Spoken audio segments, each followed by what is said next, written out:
Hello, everyone, and thank you so much for joining me for Daily Spark TV. I am your host, Dr. Angela Butts Chester. You know what I like to do on my show. I want to enlighten you. I want to inspire you. I want to empower you to become your best self. Now, my guest today is Robert Perkins, and we are talking about his book, Let Us Give Thanks. You know what I'm going to tell you to do? Go on, get comfy, get cozy, get your coffee or get your tea, because we are about to get started. Good morning, Robert. Thank you so much for joining me today on Daily Spark TV. Thank you for having me. Absolutely, absolutely. Now, as is tradition here, we always like to give our guests an opportunity to introduce themselves to perhaps the few viewers out there that aren't familiar with you or with your work. So my first question to you is Robert, what makes you, you? Well, what makes me me? I just enjoy life to the fullest. Absolutely, absolutely. Now, being an author, is that something that you've always wanted to do, or did you find that it simply presented the opportunity later on along your life path? Yes, that was something I did later on in life. Mm-hmm. Now, the title of your book, can you tell us a little bit about how you came about that title? Well, I was, that came by kind of like a chance. Um, how do I want to tell this? I was, this is a long story. uh, my wife and I were reading a newspaper one day, and I noticed that the retail people, merchants, had skipped Thanksgiving, if you could call it a Thanksgiving ad. They don't have them, of course. But I thought, you know, Thanksgiving's too important to skip, whether it's a season for sales or not. And I got to thinking, how many things can I come up with poetically to be thankful for?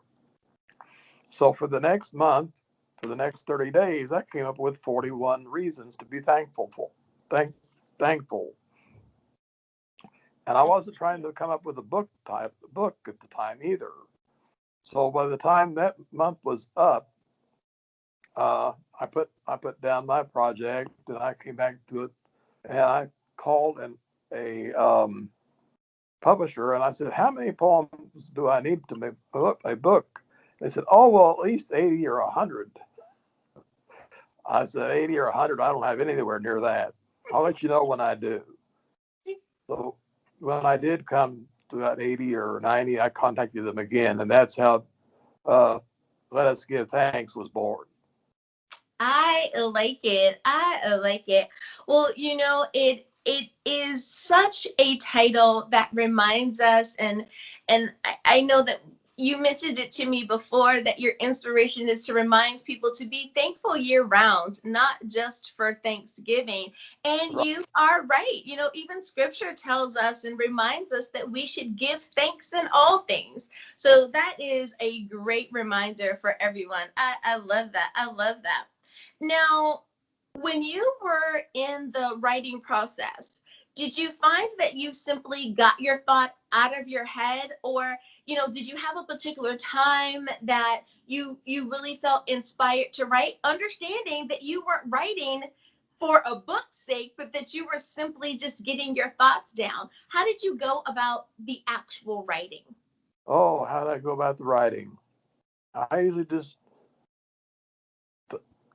inspiration came from everywhere.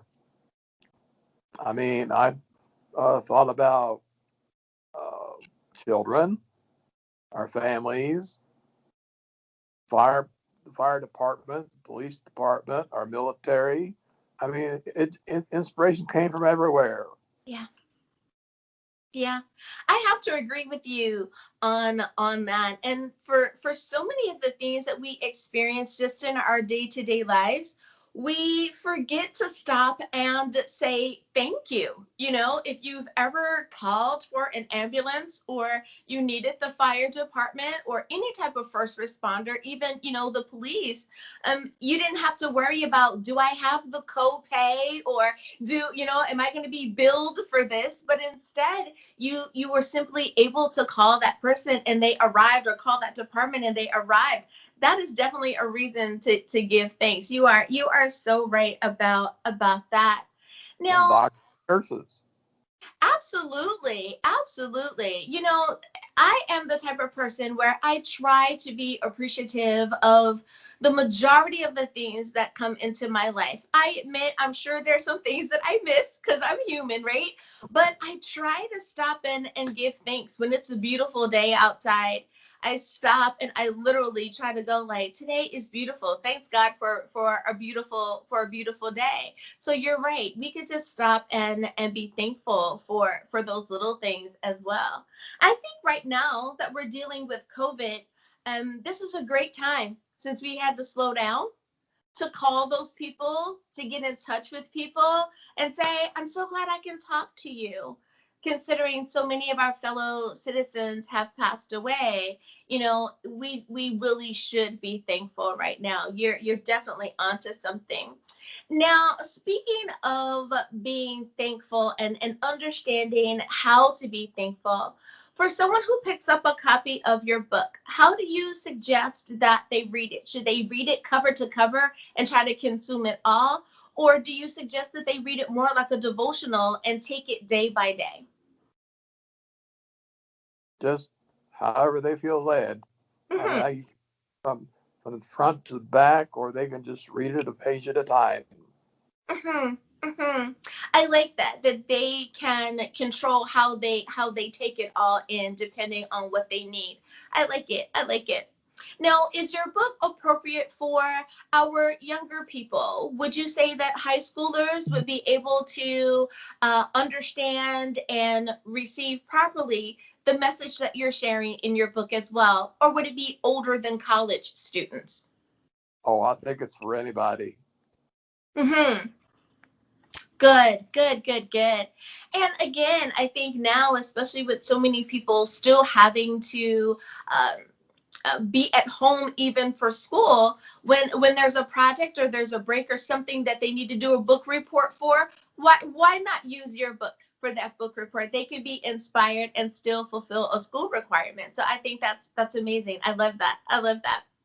Now, when you were choosing the cover for your book, for so many people, it's an easy thing in that perhaps they themselves are artists. For others, they will say, "Oh, I know nothing about art. I like what I like, but I can't create it." How did you go about selecting the cover for your book? Well, I came up. That was my last publisher. It was his decision. They said, "Well, we've got this one to choose from and this one to choose from. Which one do you like best?" And I told him, I said, "Oh, I love that last choice." It just kind of jumped out at me. I liked the print, the fonts of it. I said, "That's perfect. I like it. Go Mhm. with it." You know, I have to agree with you. When something speaks to you, you know that that's the one. And it really and truly, you feel proud presenting that product to someone else. Speaking of that, how did you feel when you are now holding your finished project in your hands and you know it's available for sale? How do you feel in that moment? Like a proud father. Yeah. Absolutely. Absolutely. It is a beautiful thing. Now, for so many people, they understand that God has purposed them for a particular book. They feel that it is one and done. Others say, oh no, I've been bitten by the author's bug. I am definitely onto something. Do you feel that there are other books in your future? Will you be writing more or sharing more of what you've already written with us in general? I have a couple other things in mind, like we discussed on the radio show. Mm-hmm. Covenant Chronicles is a possibility. It sounds like a devotional. Uh, and I did a series of Praise the Lords. Those are about maybe 6 lines long, which might be like a little trading card, Ah, yeah. little devotionals. Mm-hmm. So he passed around amongst friends. So I've got a whole lot of those. So I had I to wait like and see that. what happened. Yeah, yeah, most definitely. And those are always a good idea, especially for those people that they have a desire to be a witness. You know, they want to share the gospel, but they're not really sure how to start a conversation or what to say. What a beautiful way to simply share that card and give someone something that's inspirational and motivational to get them going. I like that idea. I really do. Now, as far as your response to the book, now before COVID, and I jokingly call that BC, so you know anything that's like 2018 and before is kind of like BC before COVID. We were able to go out and about and do those book signings, have those shows, those gatherings, and really be able to talk about the books that are in our lives, and especially the ones that we have written. Now everything is a little different. Authors and artists are trying to figure out how do you have events in a COVID restricted world. Um, Doing things like this is so important. What type of feedback have you gotten from your book, be it that it was friends, families, or complete strangers? How are they saying your book is making a positive impact? I've gotten a lot of praise from them. Most of them are from church or friends at church. I've gotten a lot of people saying that I really enjoyed your poems, Robert. They, um, how did you get that idea? I, I like that. I mean, it just came to me.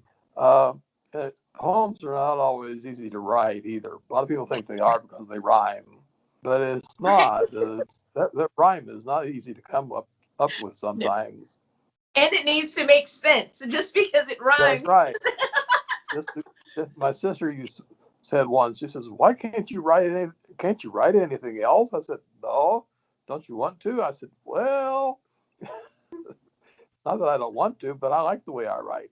Absolutely, absolutely. And everyone, what I'm finding more and more is that the world is starting to become more accepting of the individual style. Now, don't get me wrong, there's still a place for things being written a certain way and in a certain style. But I think that people also appreciate, especially when it's like poetry, that's personal expression. And I think that people appreciate that you're sharing a piece of your personality with us, that you're giving us a peep into, a different space. So I have to agree with you. You have to be yourself, right, when you're doing that. I think that's why some authors and poets are so popular, because we feel their authenticity. We know that they're not writing for the public, but they're really writing and sharing a part of themselves. I like that. I like Sister, that.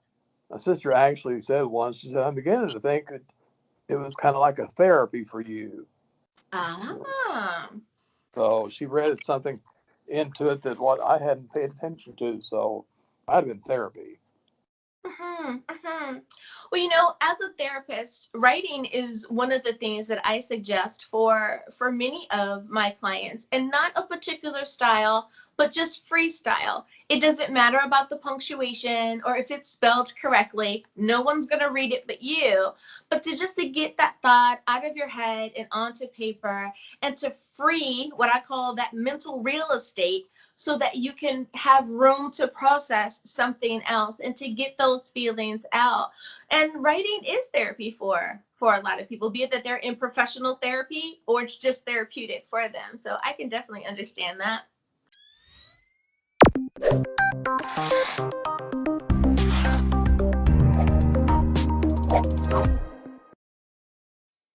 Have the past few weeks or months been challenging? Yes, for all of us. We've been thrown into circumstances which we could never have imagined.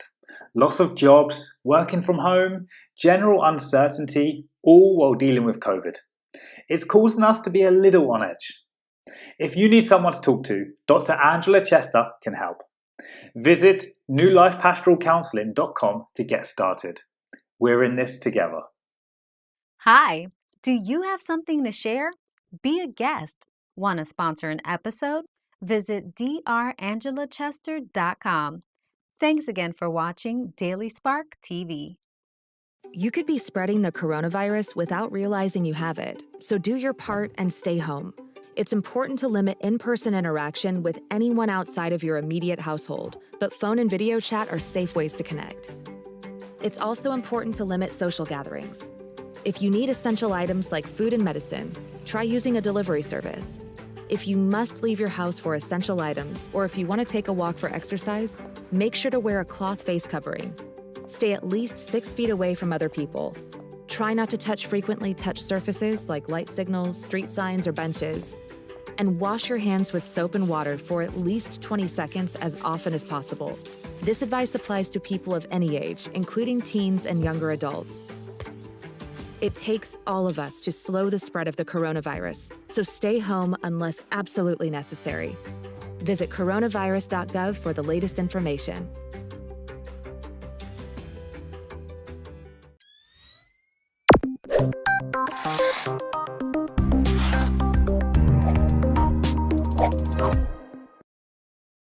Now, a successful author.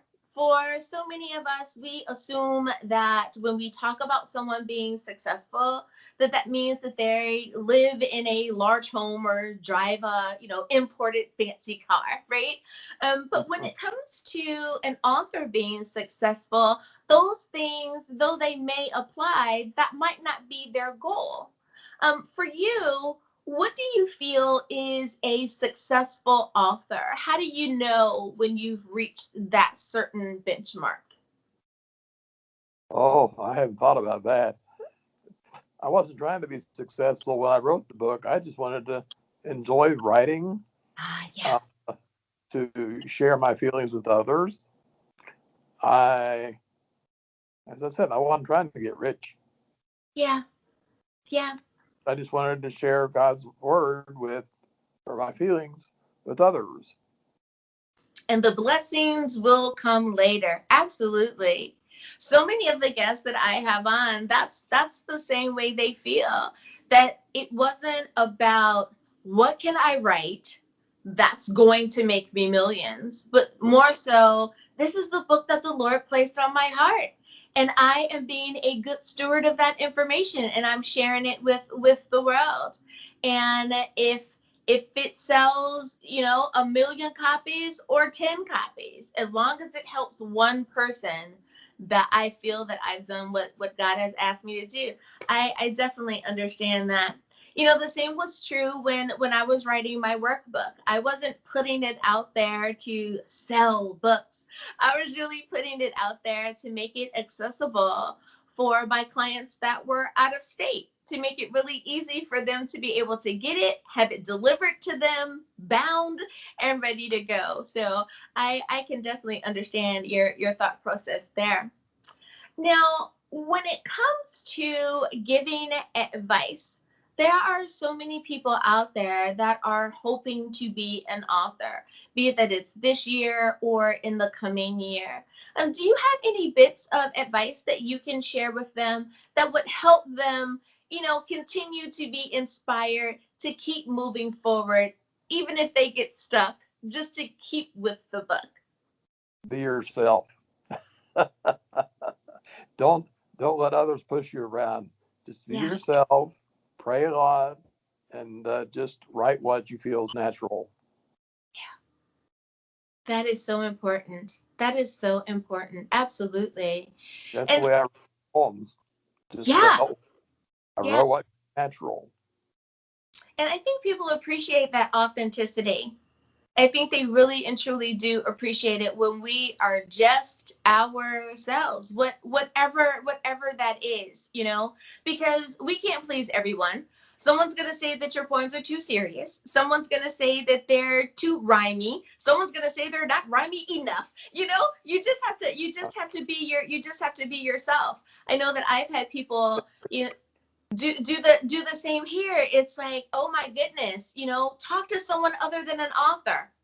Why? They do other things as well, but I love talking to authors. Books are important, and we need to have an outlet for everyone, and this is the lane that God has given me. So absolutely, I have to agree, we have to be our authentic selves. I love it. I love it.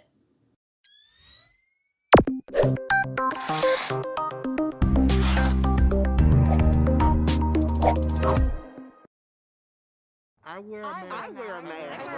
I wear a mask because I wear a mask because it's a tiny sacrifice to protect your freedoms.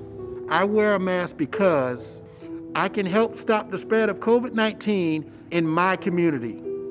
I wear a mask because I care about you, even if I don't know you. I want to keep doctors, nurses, and other essential workers safe. I wear a mask because I can, but my baby can't. I wear a mask because I want to feel safe sending my kids back to school. My kids wear masks to keep their friends safe. I wear a mask because I want you to stay healthy. I wear a mask because I really want to get a haircut soon. I wear a mask because I care about the health and well-being of those around me.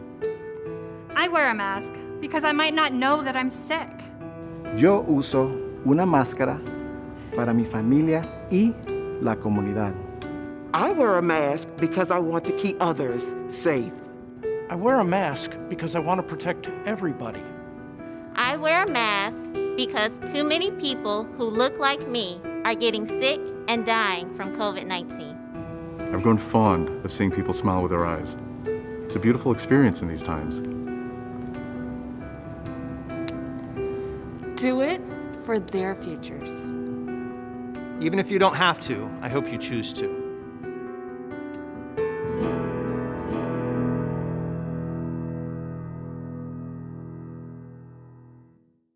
Hi, do you have something to share? Be a guest. Want to sponsor an episode? Visit drangela.chester.com. Thanks again for watching Daily Spark TV. A natural disaster may force you to evacuate, and the coronavirus could impact your emergency plans. So take steps now to help your family and community prepare. Keep a supply kit stocked with cloth face coverings, disinfecting supplies, and hand sanitizers. Check with local officials about what shelter spaces will be open during quarantine efforts. And remember to review the CDC's guidelines with the whole family. Disasters won't wait. Neither should you. Visit ready.gov/plan to make a plan today. Know how to wear your face mask correctly. First, wash your hands with soap and water for at least 20 seconds or use hand sanitizer that contains at least 60% alcohol.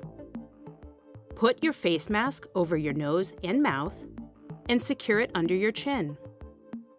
If the mask has loops, hook them around your ears. If it has ties, secure them at the base of your neck and crown of your head. Make sure you can breathe easily. Remove your mask carefully. Untie the straps or unhook the loops from your ears and pull the mask away from your face without touching the front of your mask. Don't touch your eyes, nose, or mouth when taking off your mask. Wash your hands for at least 20 seconds immediately after removing your mask, or use hand sanitizer that contains at least 60% alcohol. Learn more at cdc.gov/coronavirus and coronavirus.gov.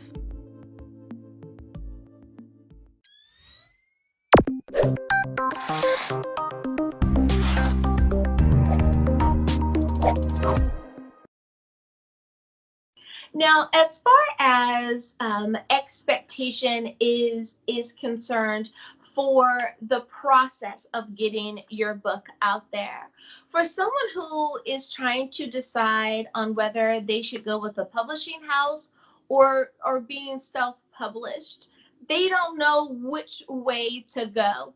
There is no right or wrong answer there. How did you choose to publish your book? Did you go self-published or did you choose a publishing house? I went self-publishing, and I'm sorry I did. It cost too It's much. a lot of work. Yeah, and it cost so much. Mhm, mhm. So Going through you the would do market. differently. You would use a publishing house then the next time around for any future books. Right. Mhm, mhm, mhm. That's And where to start. yeah, they take away some of the hard part. They do all the heavy lifting, if you will, and you Right. just have to make the decisions. I can understand that. I definitely can. Definitely. Now, one last question for you, and that is advice for our youth that are out there that are listening. There's so much going on in the world, and they are still trying to find their place and find their footing. You have expressed that your poetry is authentic, it is your expression, and you didn't let anyone push you around. I love that. What advice, and even though that's great advice there, do you have a word of encouragement for our younger people, be it that they want to be authors or they're simply been inspired by your words? Just just keep being themselves. That's all I Yeah. can say is keep being themselves. Absolutely. Absolutely. I love it. Well, Robert Perkins, thank you so much for coming on and sharing about your book, Let Us Give Thanks. But before I let you go, can you remind everyone where can we get a copy? And of course, anyone who wants to stay in contact with you, how should they do that? Well, you can find it at Amazon for sure and Barnes and Nobles. Mhm. Mhm. And what's the best way to get in contact with you? Should they go through the information that's found in the book, or do Yes. you have an email address that you'd like to share? Well, yeah, they could do it that way. It's rsperkins1@gmail.com. I love it. Well, thank you again for visiting with me here on Daily Spark TV. Well, thank you for having me. Absolutely. And viewers, thank you so much for spending time with us as well. We realize that you could have been anywhere, but you chose to spend a part of your morning here with us today. As always, may the Lord continue to shine his face upon you. May you receive his grace and his mercy in all that you do. Until next time, everyone, remember that you are blessed in the Lord. Have a great day, everyone. Bye-bye. Welcome to Daily Spark TV. Are you an author with a faith-based book? Be a guest. Serious about your product or service and want to try something new? Sponsor an episode. I see you're ready to get started. So visit drangela.chester.com. Thanks again for watching Daily Spark TV.